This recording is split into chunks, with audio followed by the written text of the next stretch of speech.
Alloh azza va jalla Qur'onda marhamat qiladi. Na yerga va na o'zlaringizga biron musibat yetmas. Magar yetsa, biz uni paydo qilishimizdan ilgari kitobda bo'lar. Bu Allohga osondir. Ustinglarga nima musibat kelgan bo'lsa, yerga qanaqa musibat kelgan bo'lsa, shu musibat kelmasdan avval taqdirga yozib qo'yilgan. Sizlar buni hech narsa qila olmaysizlar. Hukm aytildi, taqdir bitildi, qalam ko'tarildi, sahifa quridi, tamom, ish bitdi.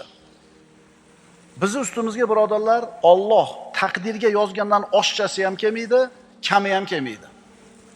Mana shu iymoningiz komil bo'ladigan bo'lsa, mana shu e'tiqod qalbingizda mustahkam o'rnashgan bo'lsa, dollar nech pul bo'lishi sizni qiziqtirmaydi.